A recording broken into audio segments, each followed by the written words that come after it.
We turn in your lesson page to 52, the book page to 52, and we're in Lamentations,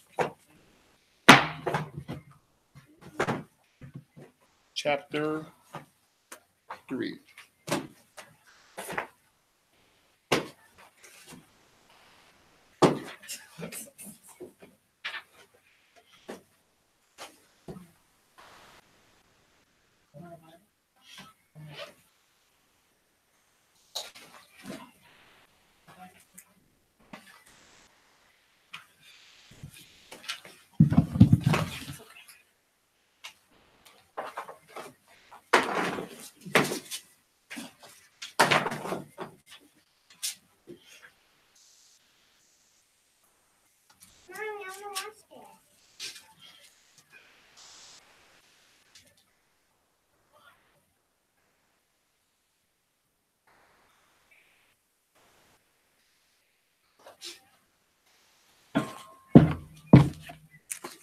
All right.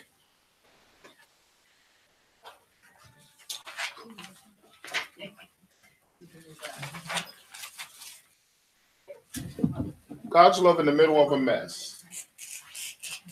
God's love in the middle of a mess.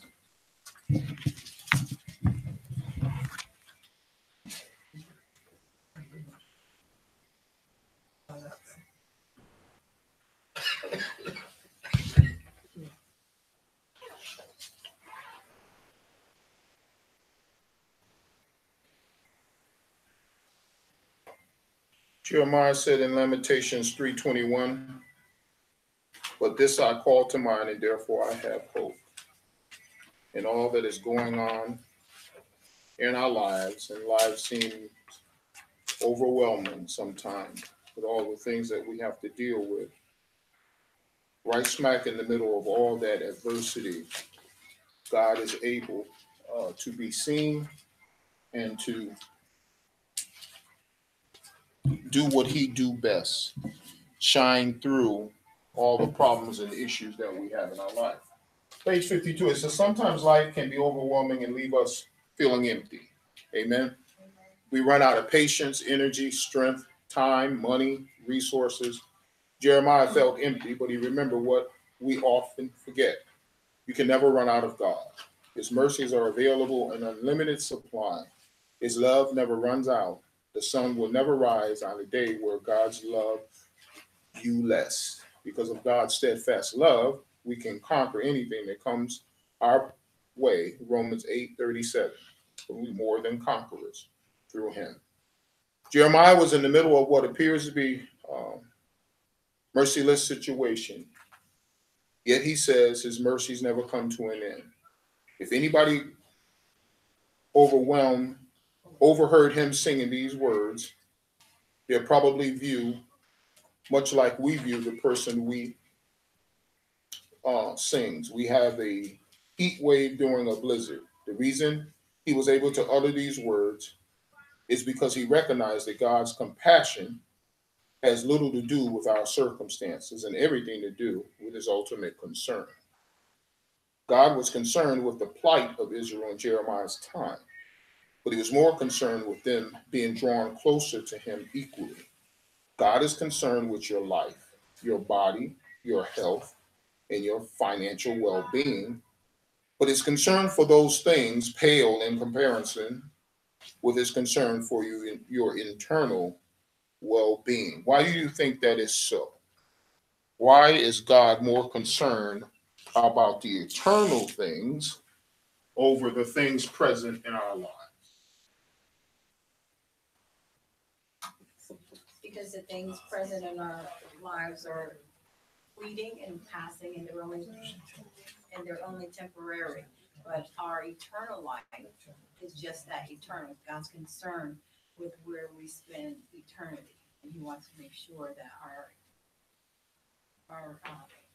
eternal fate is sealed with him. Okay. Anyone else? I mean, even if you go to scripture, right? If you gain the whole world and lose your soul, it doesn't really profit you. These things are temporary things. Okay.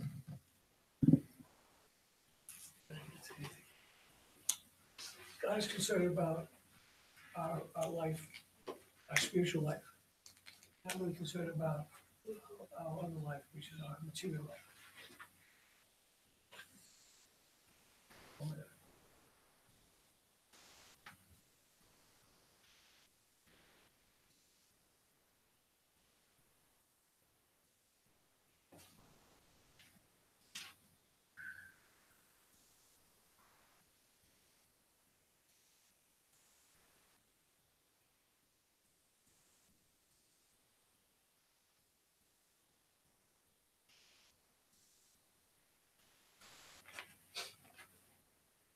Here and now, in this realm, this is where we live. Where is God in all this? Everywhere. Where does God live? Oh, he lives in He's heaven. everywhere. Okay, he's everywhere. Yeah. But where does God live? Does God live? Is his throne right here on this earth? No, he lives in heaven. His kingdom is. But he is somewhere else. Where? Is he under the earth or above the earth? He's above the earth. God's home, the Bible says, is in the third heaven. How many heavens you know? How many atmospheres do you know of as mankind?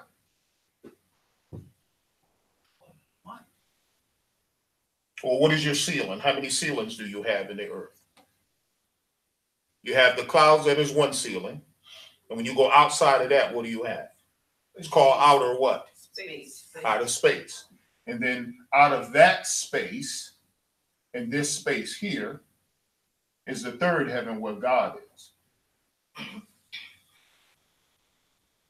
My comparison in trying to get you to see things is this. God's business is here.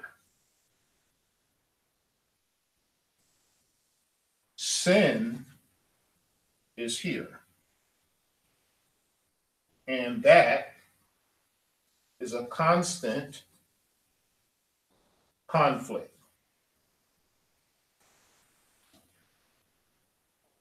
Okay? With God. So here and now, in this realm, there's always going to be something going on that's going to draw us to this. God is here about eternal things.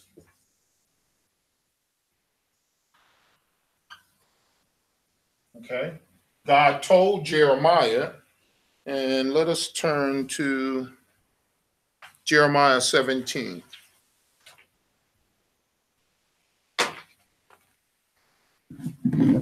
Jeremiah 17.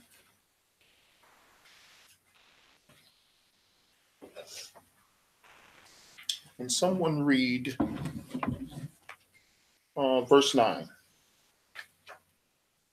The heart is deceitful above all things and desperately wicked. Who can know it? And verse 10. I, the Lord, search the heart. I test the mind, even to give every man according to his ways, according to the fruit of his doing. Okay, what do you think that means? That's some powerful stuff right there. First of all, did it say I, Ellis, or I, you? No, it says I, who? The Lord. Okay? I, the Lord. So can we fool God? No. Can we hide things from God? No.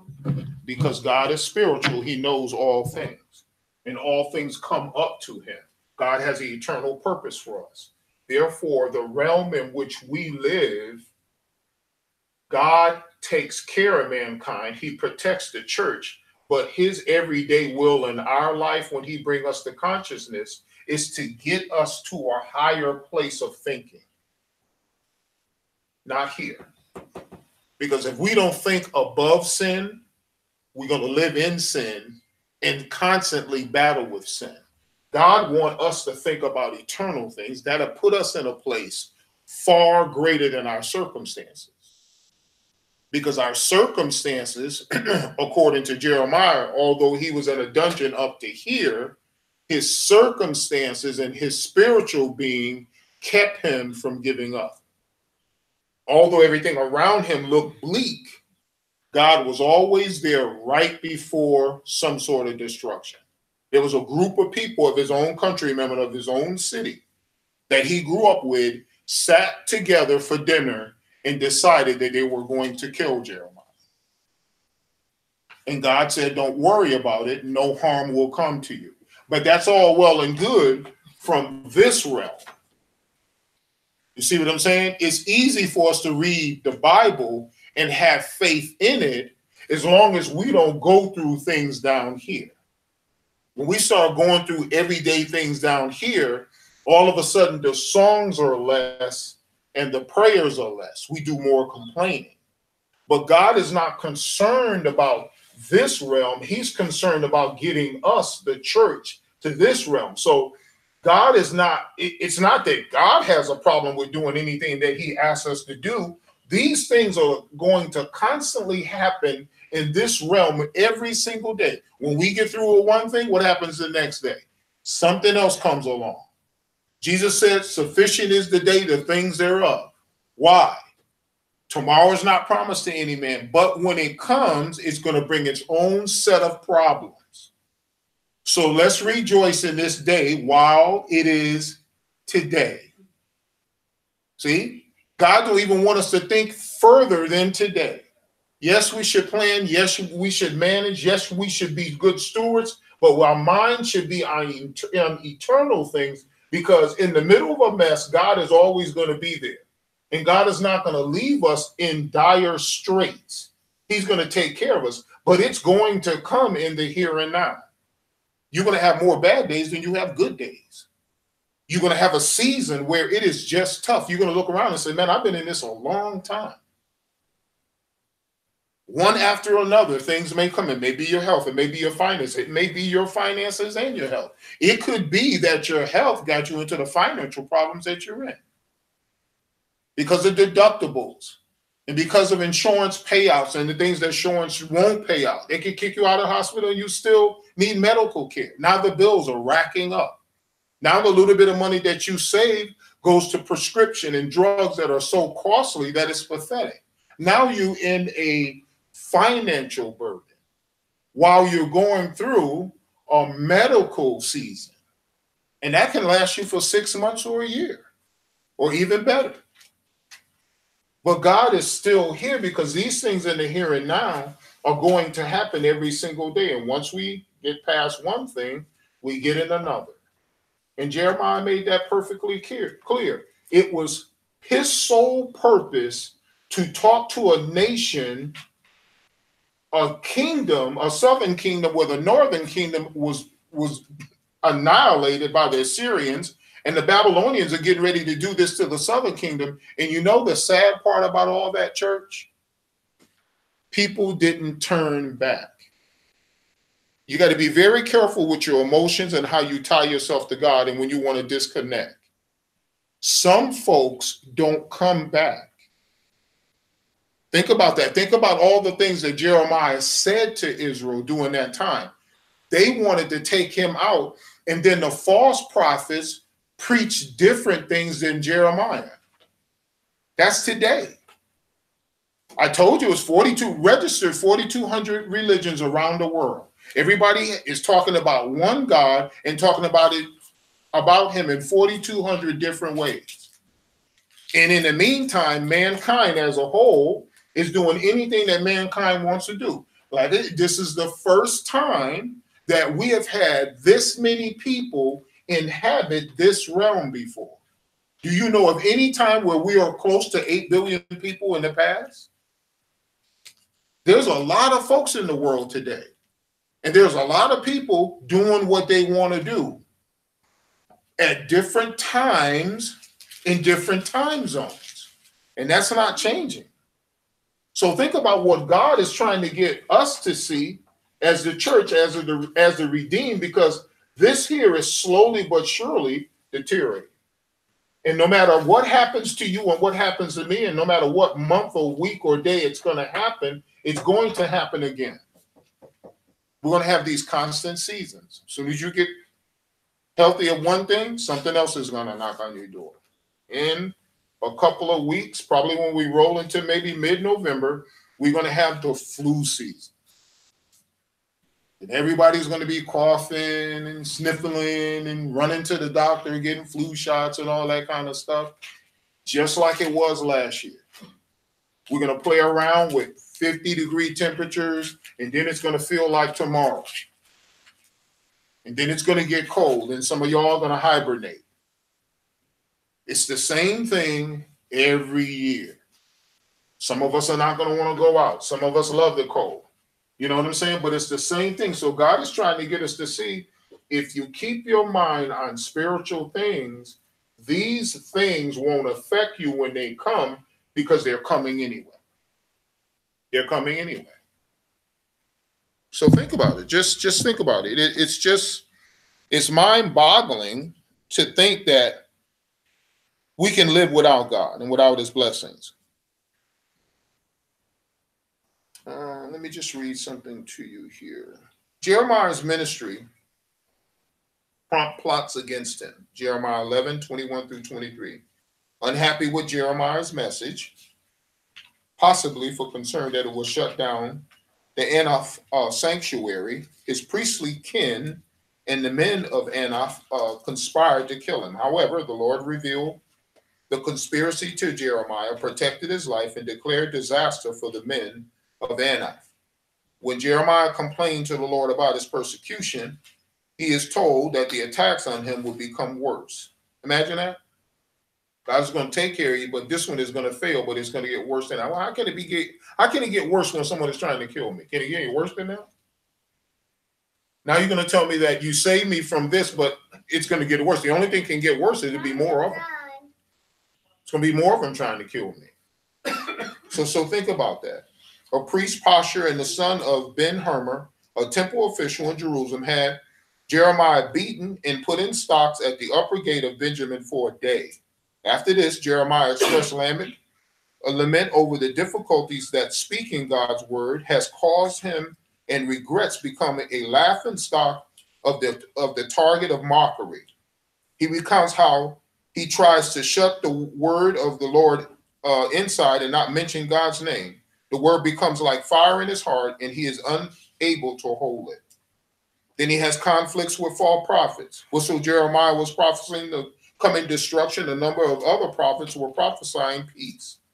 Jeremiah spoke against these other prophets. According to the book of Jeremiah, during the reign of King Zedekiah, the Lord instructed Jeremiah to make a yoke of the message that the nation would be subject to the king of Babylon.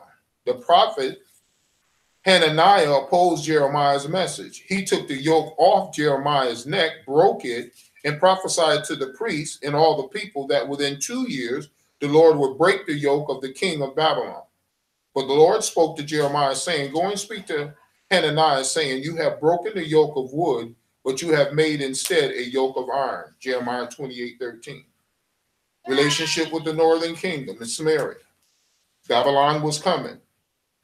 And like I said to you 2 weeks ago, Johanna succeeded Gildaliah, who had been assassinated by an Israelite prince in the pay of Ammon for working with the Babylonians.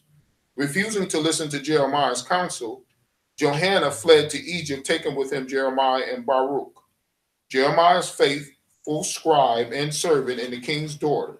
There the prophet probably spent the remainder of his life, still seeking in vain to turn the people of God from whom they had a long revolt. There's no authentic record of his death. So the man didn't even die in his own country. There's no record of him even going back when the wall was being built. God took him out and took him away.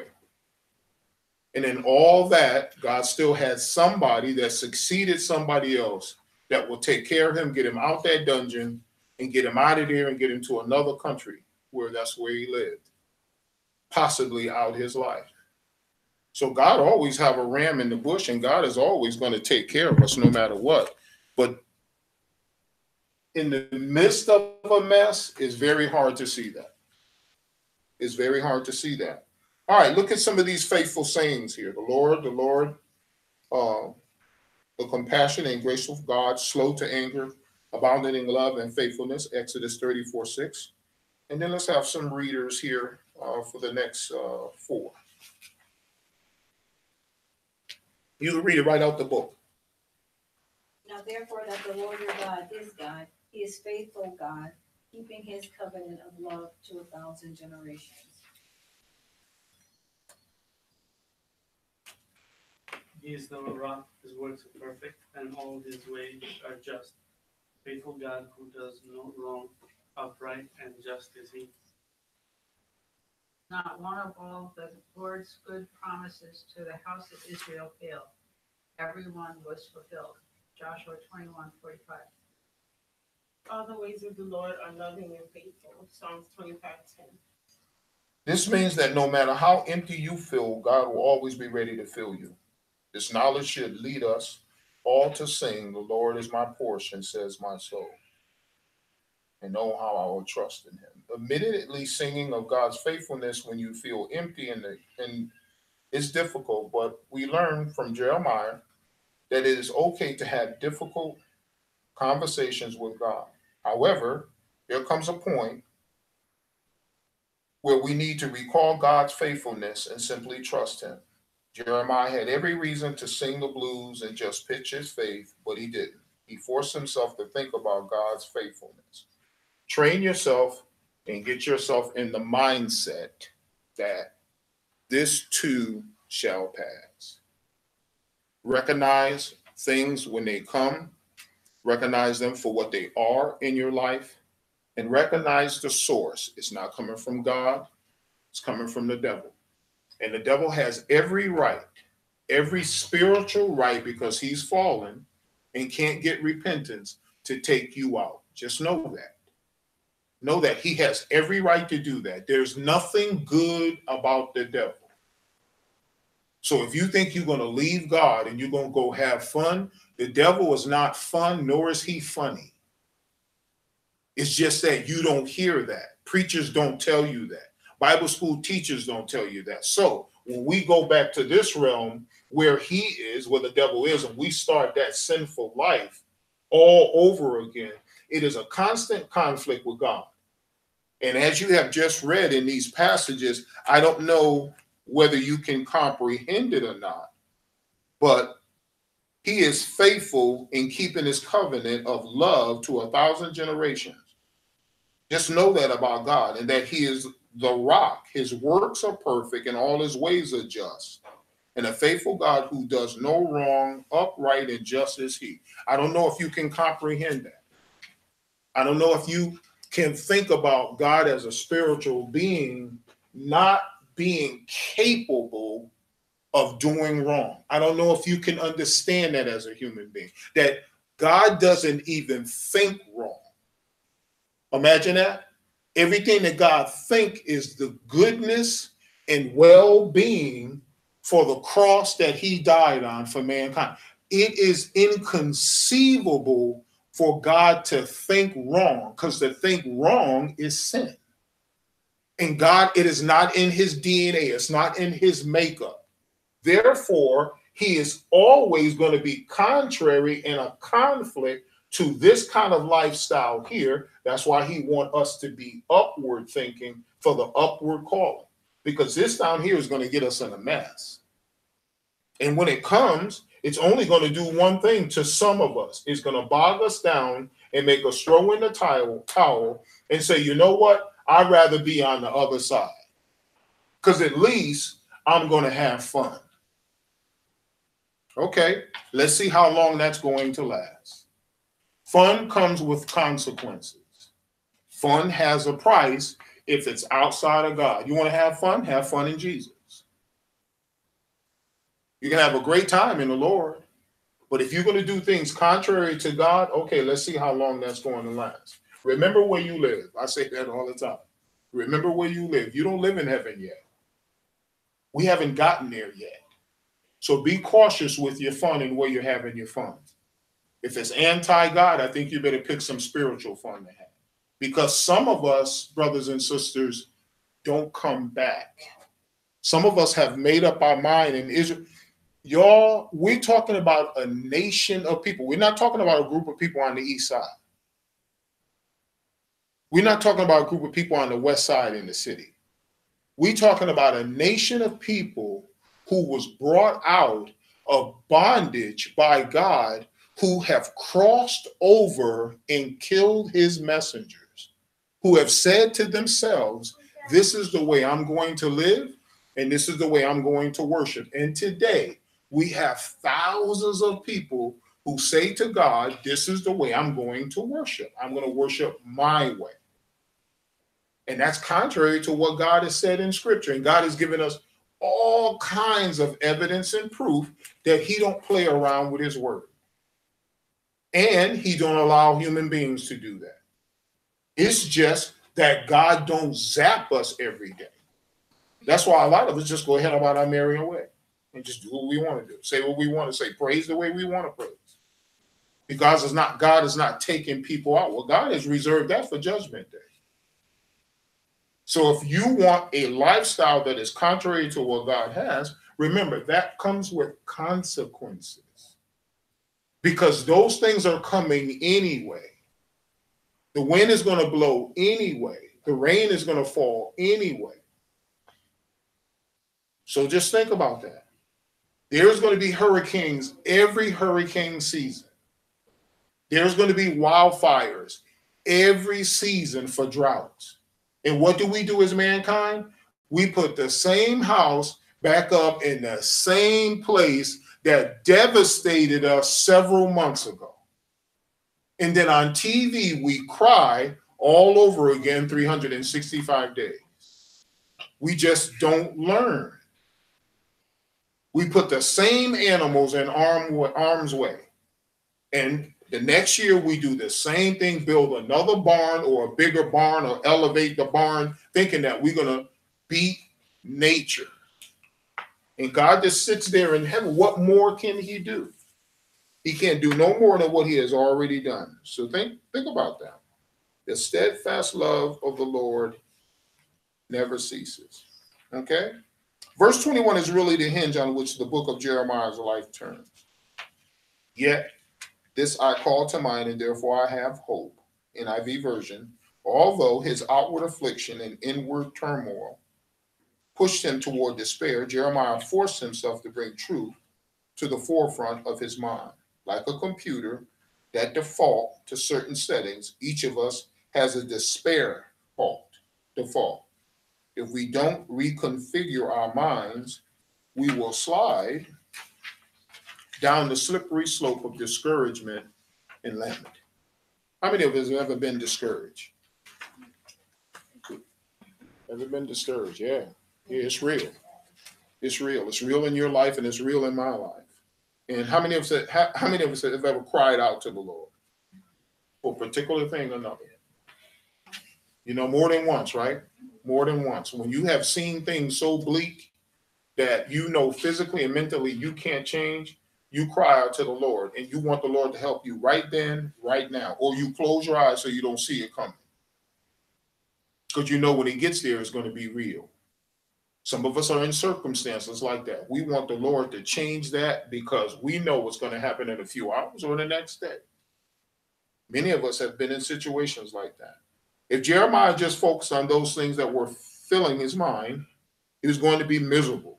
I remember my affliction and my wandering, the bitterness of the gall. I well remember them, and my soul is downcast within me. Chapter 3, 19 through 20, NIV version. To break out of this pattern and cycle of despair, Jeremiah needed to be vigilant about what he allowed himself to think. He brought other things to mind. Therapists teach us this all the time. The world of psychology is very beautiful on how you control what you put in, because what you put in controls how you think, your very movement, and the very space that you're in.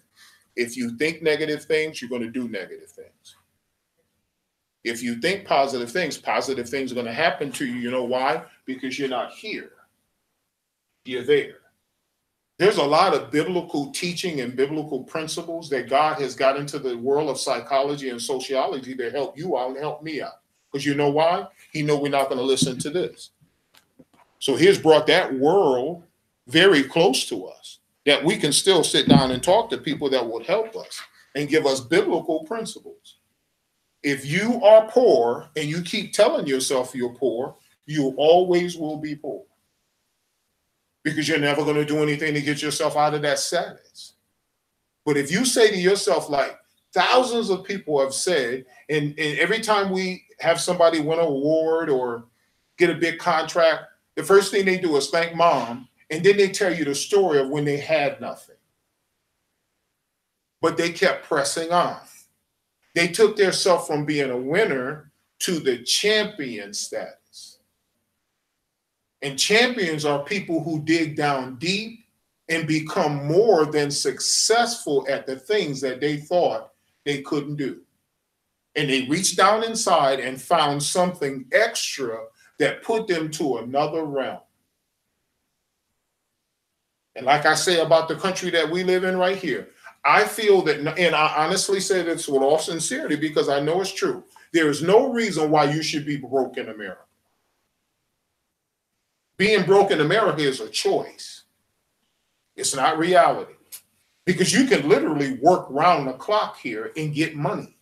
Legally, you can get money. You can get a first shift job, a second shift job, and sleep third shift. And get up and do the same thing over again. And at the end of every week, you will have money. At the end of the year, you have double what you had at the beginning of the year. Just imagine if you lived off one check and saved the other. In 1 year's time, how much money you will have. Think about it. Think about taking $50 a week right now. For 365 days, you're going to save $50 a week. You know what you're going to have next year? Double that. That's going to give you double what you had this year. It's that simple. We don't have because we refuse to save and work for it. That's all it is. Well, Ellis, that sounds easy. In America, it is. People from other countries come over here all the time and surpass people that are sitting right here out there on Main Street doing this. Doing this. It's just that simple. But if you don't program your mind to being successful, you don't program your mind to getting something, you don't program your mind to being a better person, you don't program your mind to being educated and to do better, you're not going to do it because there's nothing in your mind that's going to help it. The devil will never help you do better. He's only out here to help you do wrong. The devil don't want you to do better. You know why? Because the better you are, the better you think. And when you think better, you do better. And when you do better, it is evident that you're not being held back by a ball and chain. And you will see him for what he really is. A robber and a thief. That's all he is. And he's out to steal your joy and steal mine. So think about that. From Jeremiah's testimony, we learn the importance of deliberately focusing on things that are our problems. The next time you are in a season of lament, force yourself to remember a time when God demonstrated his grace and mercy to you. Push God's faithfulness to the front of your mind, even when you don't feel like doing it. When you do, God will begin to restore hope to your life by crowding out the hopelessness with his faithfulness. Remember the times when you was in the emergency room, whether you was there or someone else was there? Remember that surgery you had? We remember that medication that you had to take, those antibiotics when you was feeling so bad that, over-counter stuff didn't work for you. Remember those bad times and those times when you had the church pray, when you put something on a prayer request card and God brought you out of that? Well, when God brought you out of that and brought me out of that, he didn't bring us out of that to tell us that nothing else was going to ever happen to us the rest of our lives. Because God can't tell us that in the realm in which we live in, because the realm in which we live in is sin. And sin has produced heartache and pain. There was a perfect world until Adam and Eve threw it back in God's face. Now we all as mankind suffer in the realm in which we live. And that's not going to change, y'all. So you got to be grown up towards sin. You got to start thinking that it's not just you. It's not just you. Don't you know while you having a bad day, somebody else is having, matter of fact, somebody else where you work is having a bad day too. Did you ever think about that? You may think that you're the only person on that second floor that's having a bad day, but everybody that walked through that door is not having a great day. Somebody else is having a bad day. They're just not saying anything till you flip the script. You hit that switch and you hit the switch the wrong way, you see just how other people are having a bad day like you having a bad day. We call it what? Workplace what? Violence. You never knew that Joe was coming back with a gun. But you used to talk to Joe that he didn't mean anything. Remember those days? You used to laugh at the water cooler when he didn't do things right, when he was on a project. If it was 5 or 6 y'all, man, you never hold your weight. Every time I turn around, you're not doing what you're supposed to be doing. People are having a bad day every day, and you don't even know it until they what? Go off. And when those people come back, they look for the people that gave them a bad day. So think about it. People go, what we call today, go postal. Everybody has a bad day. Recognize that in people. Stop playing around and joking around with people so much. Start telling people how God has helped you through those tough emotional times so people can have hope. You can see despair in people's eyes, just look in yours. And that's where you and I come in as God's billboards. Is everything all right? And don't say it in front of a bunch of people. One of your co-workers and you know something's wrong. You know that that person is not herself or himself. Just simply say, is everything all right? I notice since this morning you have been very quiet. And that person will be more than happy to tell you something is going on. And they're going to start out real slow. Give them some time. Give them some time. You want to talk about this at lunchtime?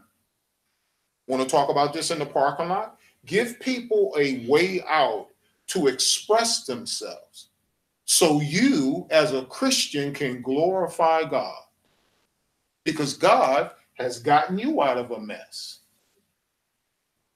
I tell you all the time, y'all, it's not just about Jesus died for my sin. Y'all know that the whole world know that. You think, come on.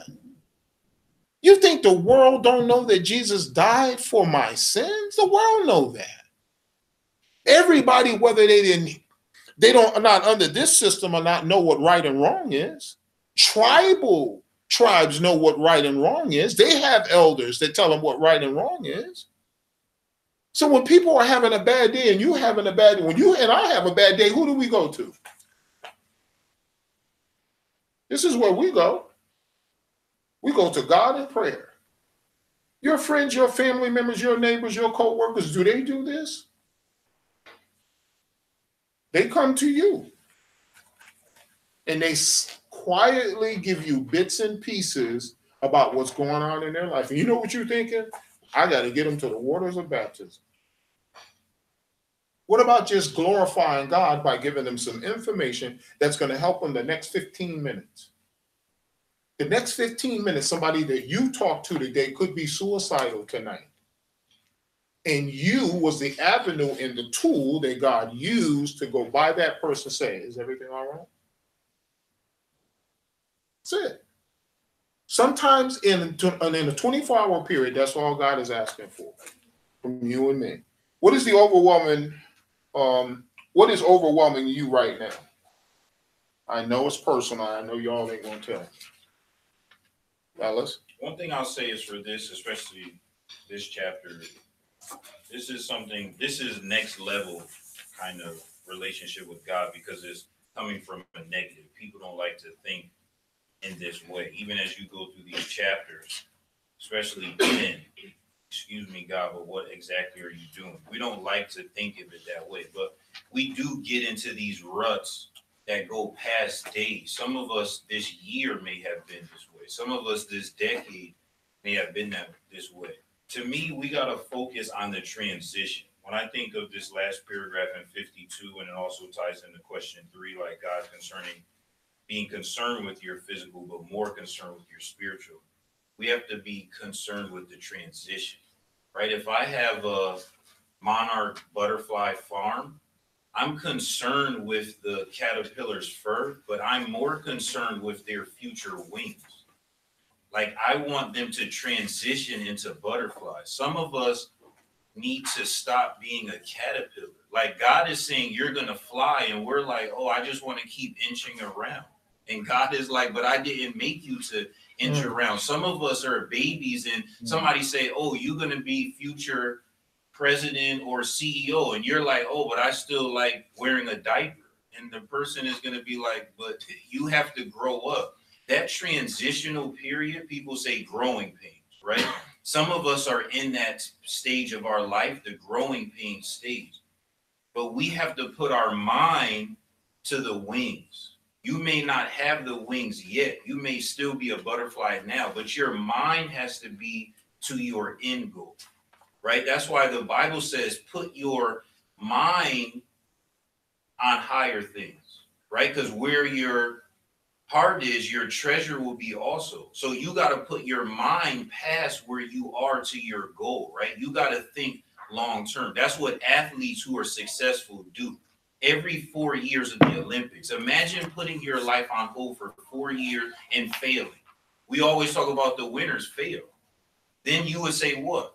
You failed. So go get a job. What if you go back another 4 years? Every day we say, what? Didn't you fail already? So why are you trying to go another 4 years? And then they're successful with what they say. What if I would have stopped? Sometimes everyone around you will say stop. Your mom, your dad, people in church, they'll say, what? You tried, so you should give up now. So that's the transition piece that I would want all of us to dig into, because this year, I think of the year in quarters, every 3 months. This year is almost done. Some of us still caterpillar. You came into 2018 a caterpillar. Maybe God is like, oh, I thought you wanted to be butterfly this year. We all had plans this year. Where are the plans? Ask yourself. Like, you only have one life. So we put so much blame on God, but sometimes God is like, I'm not stopping. I'm waiting every day. Like, hey, you want wings yet? And you keeps telling me you don't want wings yet. So to me, it's like, we have to put our mind to say, as long as there's time on the clock, as long as you have breath in your lungs and you're on this side of life, God himself only knows what he can do in your life. But we have to put our mind to where our goal is. This goes to every aspect of your life, especially if you look at page 51. Physical and spiritual things. Is your mind where your goal is? Or is every day just go to work, come home, next day, go to work, come home, next day, go, and that's how it's October what? 17th. That's how it's already October 17th. And you say, what? Man, where did 2018 go? But some people had great 2018. Some people said, oh, I did everything I wasn't able to do in 2017, I did in 2018. It's not always about having the financial means to do it. It's about your mind. What can you do in 52 weeks if your mind is locked in on a goal? The Tower of Babel, God said, what? Look, they will come up here if we don't stop them. You were made in the image of the Almighty God. And every day you let somebody say, oh, Detrell, you could never be something. Who told you could never be something? God made everything. And on the sixth day, you know what he said?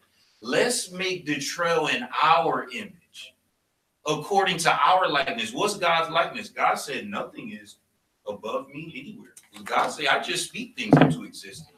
Like, you have dominion over this world, but we have to remember who we are. We are butterflies, not caterpillars. We are transitioning. So if we allow society, our friends and our family to beat us to be nothing, we will start to think we're nothing. But Jesus, even blood in his eyes, knew that he was not who they physically seen. Even though they're going to say, what? You save others. How come you can't save yourself? That's, to me, what I would want for us, because I see some of us in our lives. Our lives are becoming very cyclical. Our lives. You only have one life on this side. Where do you see your life? That's a personal question. Like, what are your goals? Some of us, I don't think we even have goals anymore. I think we look at life like, oh, I'm past goal state. So to me, this is talking higher level to say, ask yourself this week, have I given up on my marriage, on my parenting, on my finances, on my health, on my, some of us maybe say, oh, I gave up. Jeremiah was just about to give up. And then verse 21, he said, oh, but I remember one thing, just like Paul listed all these negative things in Romans 7. And he said, what? Oh, what a wretched man I am. Who could save me? Oh, I forgot. There is someone who could save me, Jesus. Jeremiah listed all these bad things and said, you know what? The steadfast love of the Lord never ceases. And that's when he said, oh, I can't worry about these people chasing after me. And he set his mind to higher things. So to me, that's the encouragement for us to walk away, to never forget where you are transitioning to, not your current situation, but where is God bringing you? That's where our focus should be. As a Christian, tell yourself, God is going to take care of it. In this season, God is going to take care of it. You know, what's going on right now? Okay, you may not want to tell us that tonight, but something is going on. You know that, and I know that. Some of us right now are in a victory season where we're doing very well. Things are just going very well. You know, we a little cautious because we know what that bus is like. Sooner or later, we'll hit a pothole. But some of us are doing very well right now. Some of us have had a good year in 2018. Things have happened. We have prospered. We have had new relationships, got raises. Things are just going well. Some of us, we couldn't get past January.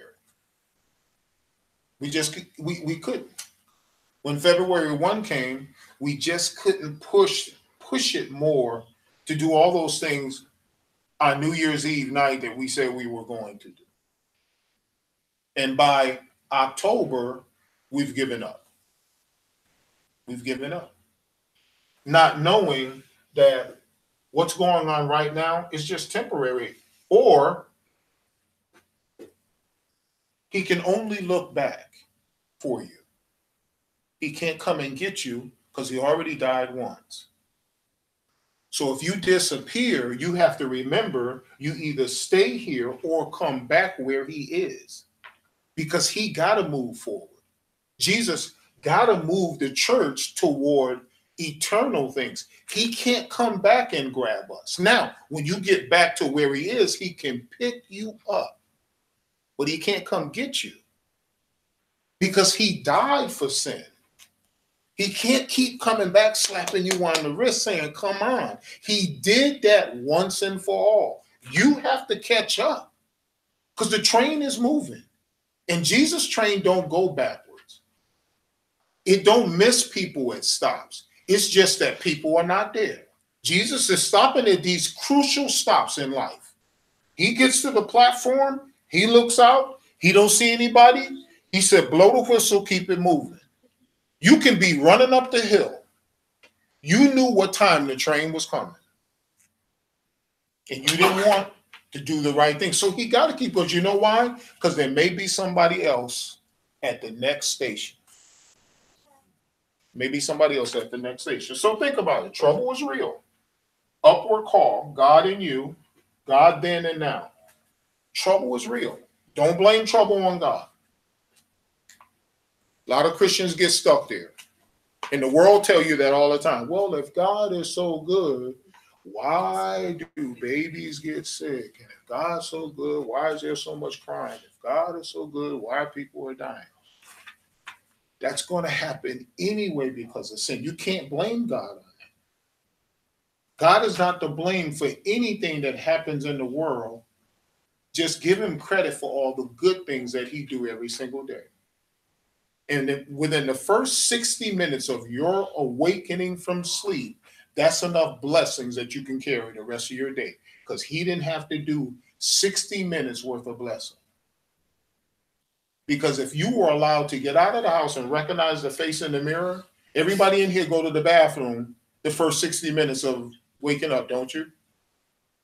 I can honestly say that all of us do that. Didn't you recognize the person in the mirror? Everybody got a mirror in the bathroom.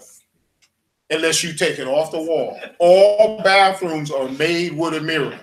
And you know why? To fix you up. Every contractor knows to put a mirror in the bathroom to fix you up. You know why? To get you ready. So think about it. Think about it. God is ready. He's sitting there because he don't sleep. He's sitting there and he's just going just like this here. Watching us, watching. They're going to think it's the alarm clock with Channel 8 News in the background. They don't know it's me. They're going to think it's that beeping sound. It's me. It's me. I'm just waiting. And you know who's waiting too? Satan is over here going like this. Tick, tock, tick, tock. I'm waiting too. And I'm going to beat myself to him before he do. Because you have to pray God into your day. You can get up in the morning and not pay God any mind, and that's all Satan wants. For you and I not to contact God in the morning. Because he is tick-tocking, waiting on God to get you up so he can destroy your life that day. All right? Let's close there. We'll start on lesson 9.